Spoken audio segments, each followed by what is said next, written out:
전화가 아직 발달하지 않았을 때 멀리 대학교에 간 여학생이 집에 이렇게 편지를 썼습니다. 편지 내용이 이렇습니다.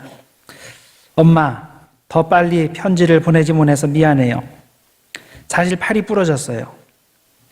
기숙사에서 불이 나서 2층에서 창밖으로 뛰어내리려 했는데 그때 팔이 부러졌어요. 왼쪽 다리도 부러졌어요. 그만해도 참 다행이죠. 주유소에서 일하는 남자가 불이 난 것을 보고 제일 먼저 소방서에 전화를 해서 소방수들이 곧바로 기숙사에 도착했어요. 나는 이 사고로 병원에 며칠간 머물렀는데 그 주유소 직원인 폴이 나를 매일 보러 왔어요. 내가 병원에서 퇴원한 후 기숙사가 수리를 마치기까지 시간이 오래 걸렸는데 그동안 나는 그의 집에 들어가서 살았어요. 그는 아주 친절했고 결국 나는 임신을 하게 되었어요. 그가 이혼 소송을 마무리하는 대로 그와 결혼하려고 합니다. 집에서는 모두 다 잘 있죠? 나는 여기서 잘 지내고 있습니다. 기회가 되는 대로 더 자주 편지를 쓰겠습니다. 사랑하는 딸 수지 드림. 그리고 추신이 붙어 있습니다. 사실 위의 내용 중에 진실은 하나도 없습니다. 단지 이번 학기에 저는 사회학 점수로 C를 받았고 화학은 F를 받았습니다. 엄마가 이 소식을 들을 때 올바른 시각을 가지시라고 위에 이야기를 해드린 겁니다. 올바른 시각, 대단히 중요하죠. 어떤 시각을 가지느냐에 따라서 보이는 것이 달라집니다. 우리가 장소를 옮겨서 다른 시각으로 똑같은 사물을 보게 되어도 그 전까지 보지 못했던 것들이 눈에 들어오게 됩니다. 왜 여학생이 어머니에게 요구하는 것이 바로 그것입니다.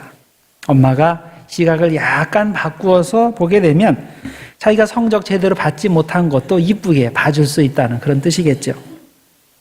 물론 이것은 딸이 올바른 시각의 필요성을 잘못 적용하는 얘기는 하지만은 만일 엄마가 정말로 딸이 요청하는 그런 시각을 받아들인다면 나쁜 성적을 받은 딸에 대해서도 좋은 평가를 하게 될 것입니다. 오늘 읽으신 말씀은 우리가 올바른 시각을 가지고 있을 때 하나님께 감사할 수 있다는 그런 기본 메시지를 우리에게 전달하고 있습니다. 읽으신 19절과 20절 말씀을 다시 봅니다. 시와 찬송과 신령한 노래들로 서로 화답하며 너희의 마음으로 주께 노래하며 찬송하며 범사에 우리 주 예수 그리스도의 이름으로 항상 아버지 하나님께 감사하라고 하였습니다. 우리가 어떻게 하나님께 감사할 수 있습니까? 편안하고 좋은 상황이 될 때만 하나님께 감사할 수 있다고 생각하지 말고 항상 범사에 주님 은혜 때문에 감사해야 한다는 것을 깨달아야 한다는 겁니다. 이런 시각을 가질 때 우리가 하나님께 제대로 감사하는 사람이 될 수 있다는 것입니다. 많은 기독교인들이 하나님께 감사해야 된다라는 말을 듣습니다. 그래서 나름대로 감사하는 사람이 되기 위해서 열심히 노력합니다. 그런데 실제로 그렇게 되는 사람들이 많지는 않습니다. 왜 그럴까요? 여러 가지 이유가 있겠지만은 다음에 3가지 이유가 두드러집니다. 첫째로 어떤 사람은 교만심 때문에 하나님께 감사드리지 못합니다. 교만한 사람은 어떤 일이 잘 됐을 때 자신에게 영광 돌리지 다른 사람 때문에 이렇게 잘 됐다고 이야기하지 않습니다. 일이 잘 되면 그건 내가 열심히 일해서 그렇게 된 것이지 다른 사람들이 별로 도와준 게 없다라고 생각을 하죠. 또한 이런 사람은 하나님께도 감사하지 않습니다.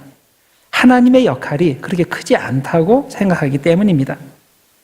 물론 기독교인이니까 입으로는 모든 영광을 하나님께 올려드립니다 이렇게 이야기는 하지만 실제로 마음속 깊은 곳에서는 그래도 나니까 이렇게 한 거지, 그래도 내가 잘났으니까 이렇게 한 거지라고 생각을 합니다.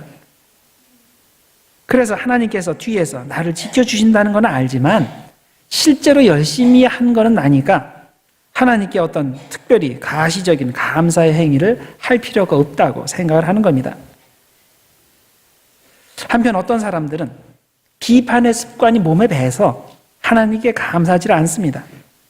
이 사람은 감사의 조건 가운데서도 감사해야 할 상황에서도 언제나 불평의 조건들을 찾아냅니다.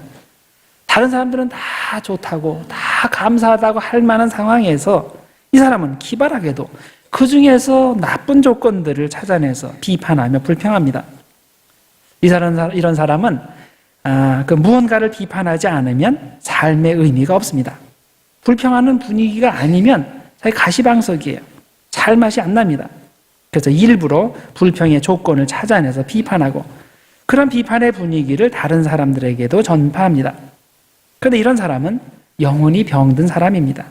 이 병에 걸리면 하나님께 감사하는 능력 자체가 없어져 버리고 그러면 인생을 불행하게 사는 것입니다. 세 번째로 하나님께 감사하지 않는 세 번째 종류는 하나님의 복을 당연히 여기는 사람들입니다. 현재 자기가 가지고 있는 게 얼마나 큰 복인지 깨닫지 못하기 때문에 특별히 하나님께 감사할 이유가 없는 겁니다. 어떤 사람이 이런 말을 했습니다. 만일 1년에 딱 하루만 하늘의 별을 볼 수 있다면 그럼 그 별을 볼 수 있는 날 그 밤에 밖에 나가서 밤새도록 그 별을 보면서 감사할 것이다.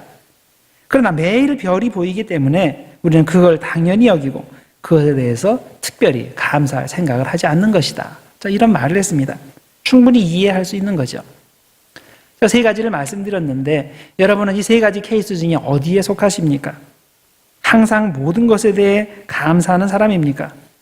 아니면 마음이 교만해서, 아니면 비판의 습관이 들어서, 아니면 모든 것을 당연하게 여겨서 특별히 하나님께 감사할 필요를 느끼지 못하는 사람입니까? 저는 오늘 여러분들과 함께 이 문제를 함께 살펴보고자 합니다. 왜 우리가 감사하지 못하는지, 그리고 어떻게 이 문제를 해결할 수 있는지 함께 생각해 보고자 합니다. 오늘 세 가지를 말씀드립니다. 자, 감사하는 사람이 되기 위해서 어떻게 해야 될까? 첫 번째는 교만심의 문제를 해결해야 됩니다. 두 번째는 비판의 마음을 없애야 됩니다. 세 번째는 평범한 것을 하나님의 복으로 보는 눈이 필요합니다. 자, 한 가지씩 말씀을 드리겠습니다. 첫 번째, 교만심의 문제.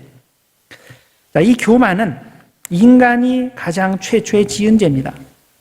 아담과 하와가 에덴 동산에서 선악과를 따먹었는데 그 이유가 무엇입니까? 배가 고파서, 그날 특히 배가 고파서 그걸 따먹었을까요? 아니면 딴 것들은 다 한번 맛을 봤는데 이 선악과는 맛을 못 봐서 호기심 때문에 그것을 따먹었을까요? 그렇지 않습니다. 교만심 때문에 따먹었습니다. 창세기 3장 4절과 5절에 이렇게 되어 있습니다. 뱀이 여자에게 이르되 너희가 결코 죽지 아니하리라. 너희가 그것을 먹는 날에는 너희 눈이 밝아져 하나님과 같이 되어 선악을 알 줄 하나님이 아심이니라. 바로 이겁니다. 하와는 교만심 때문에 선악과를 따먹으면 눈이 밝아져서 하나님은 같이 하나님 레벨에 오를 수 있다고 생각해서 그래서 선악과를 따먹은 겁니다. 교만심은 인간의 원초적인 죄입니다. 우리가 하나님께 영광 돌린다고 말하고 또 그렇게 행동하면서도 내면의 깊숙한 곳에서는 교만심이 들어가 있는 경우가 많이 있습니다. 하나님께 선악을 분별하는 결정권을 넘겨드리지 못하고 자신이 결정하려고 하고 하나님께 모든 영광이 가야 되는데 중간에 교묘하게 자기가 그 영광을 가로채려고 하는 마음, 이것이 모든 인간에게 담겨있는 기본 교만심인 겁니다. 하나님이 나에게 주신 건강과 재능과 환경을 통해 어떤 성과를 이루었을 때 우리는 모든 영광을, 그런 능력을 주신 하나님께 감사를 드려야 되는데 그렇지 않고 중간에 그 영광을 가로채는 경향이 있습니다. 이런 식으로 하나님의 영광을 가로채니 다른 사람이 정말 나를 위해서 잘해줬어도 그걸 내가 잘나서 했다고 생각을 하지 그 사람 덕이라고 생각하지 않는 겁니다. 우리는 분명히 알아야 됩니다. 교만한 사람은 하나님께 영광 돌릴 수 없고 그렇게 하나님께 영광 돌리지 못하면 하나님께 특별히 감사할 이유도 없는 겁니다. 어떤 좋은 성과가 이루어졌을 때 그것은 내가 잘해서 이루어진 일이지 하나님께서 특별히 보호해 주셨거나 힘 주셔서 된 일이라고 내가 느껴지지가 않는 겁니다. 이런 교만한 마음을 품은 사람은 자연히 영적 낙원에서 추방됩니다. 모든 것이 풍족한 에덴에서 추방되어서 이제부터는 모든 것이 불만족스러운, 모든 것이 불평거리가 되는 세상으로 떨어지는 겁니다. 따라서 우리가 항상 모든 것에 만족하며 감사할 수 있는 사람이 되기 위해서는 우선 교만심을 버려야 됩니다. 내가 어떤 엄청난 업적을 이루었어도 모든 영광은 하나님께만 돌려야 되는 겁니다. 이건 입으로만 얘기하는 게 아니라 정말 심중에 마음속으로도 그것을 인정을 해야 됩니다. 자, 두 번째, 비판의 마음을 없애야 됩니다. 여기서 말하는 비판은 공정하게 판단하는 태도를 말하는 게 아니라 모든 것을 삐딱하게 보고 언제나 부정적인 것을 부각하는 잘못된 태도를 말합니다. 우리는 가능한 한 모든 것을 긍정적으로 볼 줄 아는 사람이 되어야 됩니다. 그런 태도에서 감사의 마음이 생기기 때문입니다. 그런데 그렇지 못하고 언제나 부정적으로만 생각하고 좋은 것보다는 언제나 나쁜 것만 보는 습관이 있는 사람은 절대 감사하지 못합니다. 사실 그런 사람에게는 자기 눈에는 감사할 만한 것이 하나도 눈에 보이지 않는 겁니다. 한국 속담에 이런 말이 있죠. 뭐 눈에는 뭐만 보인다. 그런 말이 있어요. 그래서 술꾼에게는 술집만 보이고 꽃장수에게는 꽃집만 보이고 형사에게는 범죄자만 보이고 사기꾼 눈에는 속여먹을 사람들만 눈에 보이는 겁니다. 마찬가지로 비판의 마음 있는 사람에게는 비판거리들만 눈에 잔뜩 들어옵니다. 이런 사람은 자기는 아무리 객관적으로 보고 그리고 공정하게 보려고 노력해도 이미 색안경을 끼고 있기 때문에 그런 상태에서 아무리 객관적으로 봐봤자 비판거리만 눈에 들어오게 됩니다. 우린 똑바로 알아야 됩니다. 비판의 태도는 단순히 마음이 한쪽으로 기울어져 있는 것만을 의미하지 않습니다. 비판의 태도는 심각한 영혼의 병입니다. 이 병이 당장 사람을 죽이지는 않지만은 서서히 죽입니다. 그래서 이게 더 위험한 거예요. 이 병이 너무나 서서히 작동하기 때문에 이게 자기의 영혼을 죽인다는 것을 깨닫지 못합니다. 또 이 병은 전염성이 있어서 자기만 죽이는 게 아니라 그 옆에 가까이 있는 사람도 이 병에 옮아서 서서히 같이 죽게 되는 겁니다.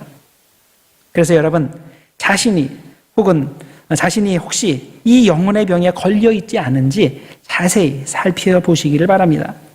여러분의 입에서 남을 칭찬하고 격려하는 말이 많이 나오는지, 아니면 남의 잘못을 끄집어내서 그것을 비판하고 모든 것에 대해 불평하는 말이 더 많이 나오는지를 잘 살피시기 바랍니다. 이런 증상을 보면서 나 자신의 영적 건강 상태가 어떤지를 체크해 볼 수 있는 겁니다. 아니면 더 좋은 방법이 있습니다. 다른 사람이 나에 대해 어떻게 반응하는지를 보면 더 확실하게 압니다. 만일 다른 사람들이 여러분에게 왜 당신은 그렇게 부정적이냐? 왜 좋은 면도 많은데 나쁜 면만 보고 비판을 하느냐? 남들이 나에게 그런 말을 한다면 그게 나 자신의 영혼의 진짜 모습인 겁니다. 나 자신이 나를 스스로 생각하는 것보다 다른 사람들이 나에게 어떻게 이야기하는지 그에 귀를 기울일 필요가 있습니다. 여러분은 현재 여러분 자신에 대해서, 여러분 주변 사람들에 대해서, 그리고 여러분이 처한 상황에 대해서 어떻게 생각하십니까? 모든 것이 감사합니까? 아니면 별로 감사할 것이 없는 그저 그런 상태입니까? 아니면 모든 게 다 불만족스럽고 다 비판거리고 다 불평의 조건들만 됩니까? 비판의 마음은 영혼의 병이고 이런 영혼의 병은 감사의 능력 자체를 빼앗아갑니다. 자신이 이런 상태에 있는 것을 발견하시는 분은 자신의 병을 고치기 위해서 만인의 의사이신 예수님께로 돌아오시기를 바랍니다. 자신의 죄를 인정하고 고백하고 주님의 은혜를 구할 때 주님께서 비로소 여러분의 영혼을 치유하시고 원래 행복한 마음, 감사의 마음으로 회복시켜 주실 것입니다. 그리고 세 번째는 평범한 것에 대해서입니다. 우리가 감사하는 사람이 되기 위해서는 하나님께서 우리에게 주신 평범한 것들을 복으로 보는 눈이 필요합니다. 어떤 사람은 처음부터 이런 눈이 잘 발달되어 있어서 모든 것에서 하나님의 복을 발견하고 감사합니다. 그런데 대부분의 사람들은 이런 눈이 잘 발달되어 있지 않습니다. 그래서 의도적으로 하나님의 복을 보는 훈련이 필요합니다. 이것을 보통 우리가 복을 센다, 카운트하는 훈련이 필요하다라고 이야기를 하죠. 여러분이 여러분의 아이들을 볼 때 어떻게 느끼십니까? 철이 들어서 성숙하다라고 느끼십니까? 아니면 아직도 철이 안 들었다라고 생각을 하십니까? 어떤 아이들은 일찍 철이 드는 경우가 있습니다. 그러나 대부분의 아이들은 늦게 철이 듭니다. 어떤 경우는 어른이 되어서도 철이 안 드는 경우들 많이 있죠. 자, 여러분은 어떨 때 여러분의 아이들에게 철이 안 들었다라고 이야기를 합니까? 얘가 현재 복 많이 받은 상태에 있는데 그걸 모르고 계속 이게 없다, 저게 없다라고 하면서 불평할 때 그것이 이제 철이 없다라고 이제 이야기를 하는 것이죠. 우리가 이렇게 이제 철이 없다라고 이제 이야기를 할 때 이제 여러 그런 상황들이 있게 되지만은 결국은 감사의 마음이 있느냐 없느냐 이것을 가지고 우리들이 판단을 할 수 있는 겁니다. 마찬가지로 하나님께서 우리 신앙인들을 볼 때 아직 철이 없다라고 안타까워하실 분들이 있지 않겠습니까? 하나님께서 수많은 것들을 나에게 주셨는데 그건 보지 못하고 자꾸만 나에게 없는 것만을 이야기하면서 불평을 한다면 하나님께서 나를 보실 때 야, 넌 그렇게 신앙생활 오래 하면서 이렇게 철이 없냐라고 이야기를 하실 겁니다. 여러분은 현재 여러분이 가지고 있는 것을 보면서 하나님께 감사하십니까? 아니면 남들과 비교해서 특별히 여러분보다 더 좋은 상황에 있다고 생각되는 사람들과 비교해서 없는 것만을 가지고 하나님께 불평합니까? 여러분이 행복하기 위해서는 하나님께서 이미 주신 것들을 보는 눈이 필요합니다. 그리고 그 눈을 훈련해야 됩니다. 현재 당연하다고 생각되는 것들은 사실 당연한 게 아니에요. 하나님께서 여러분에게 특별히 주신 복입니다. 예를 들어서 여러분들 현재 이 자리에 와서 예배드릴 수 있는 건강, 이건 당연한 게 아니에요. 그러고 싶어도 못하는 사람들이 많아요. 또 여러분들이 이렇게 예배드릴 수 있는 시간, 보통 사람들 시간이 많죠? 일요일 날 아침이니까. 그렇지만은 이 시간을 낼 수 없는 사람들도 많이 있습니다. 함께 마음을 나눌 수 있는 친구가 있는 것, 가족이 있는 것, 더 나아가서 여러분들이 현재 살아있는 것 그 자체, 이것들은 아주 평범한 일들인데 평범하지만은 하나님께서 특별히 주신 복입니다. 별 생각 없이 당연하게 여길 수 있는 것들이지만은 근데 어느 순간 그 평범한 것들이 사라질 때 어떻게 됩니까? 여러분은 그것이 하나님께 큰 복이었구나 이걸 깨닫게 되는 거죠. 그래서 여러분 건강이 사라질 때, 친구가 죽었을 때, 쉴 새 없이 일만 해야 할 때, 가족과 헤어질 때, 자 그럴 때 여러분에게 주어졌던 그 평범함이 얼마나 큰 복이었는지를 깨닫게 됩니다. 그래서 여러분 있을 때 감사하고 또 있을 때 잘해야 하는 겁니다. 자, 옆에 있는 사람 얼굴을 보면서 한번 얘기해봅시다. 자, 있을 때 감사합시다. 있을 때 잘합시다. 옆에 있는 앉아 계신 분이 어느 날 사라질 수가 있어요. 그러니까 평소에 있을 때 잘하셔야 돼요. 뉴욕 센트럴 파크에서 이런 재밌는 실험을 한 적이 있습니다. 어떤 사람에게 눈이 안 보이는 거지 복장을 하게 하고 손에 이제 컵을 쥐어줬습니다.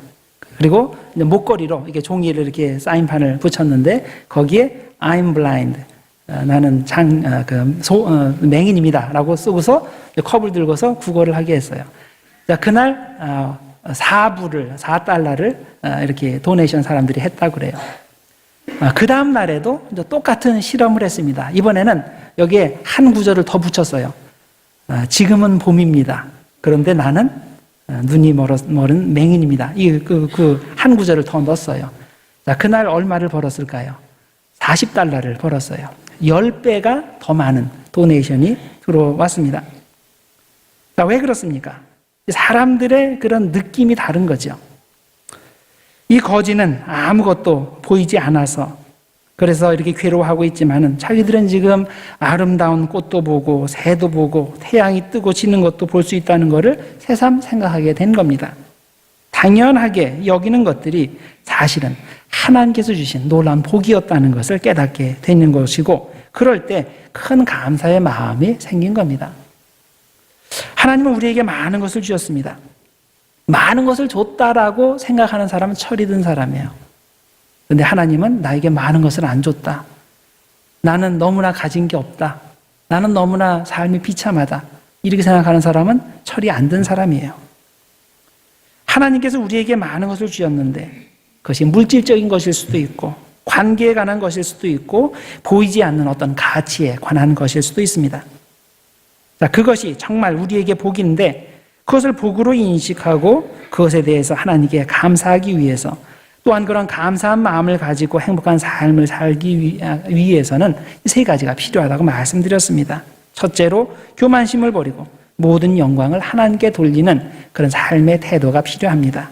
둘째로 비판과 불평의 습관은 영혼의 병이라는 것, 이걸 깨닫고 그리고 주님께로부터 그 병을 치유받아야 됩니다. 셋째로 평범한 것을 하나님의 복으로 볼 수 있는 눈을 가져야 됩니다. 이런 올바른 감사의 시각을 가지고 항상 모든 것에 대해 감사함으로써 이 땅에서 행복한 삶을 사시고, 그리고 여러분뿐만 아니라 많은 다른 사람들에게 예수 믿는 행복을 전하는 여러분과 제가 되기를 주님의 이름으로 축원합니다. 기도하겠습니다. 하나님 아버지, 감사합니다. 하나님께서는 우리에게 너무나 많은 것들을 주셨습니다. 가족을 주시고 친구를 주시고 건강을 주시고 시간을 주시고 무엇보다도 현재 살아있게 하시니 감사드립니다. 우리가 정말 올바른 감사의 시각을 가지고 주님께 감사할 줄 아는 사람이 되기를 소원합니다.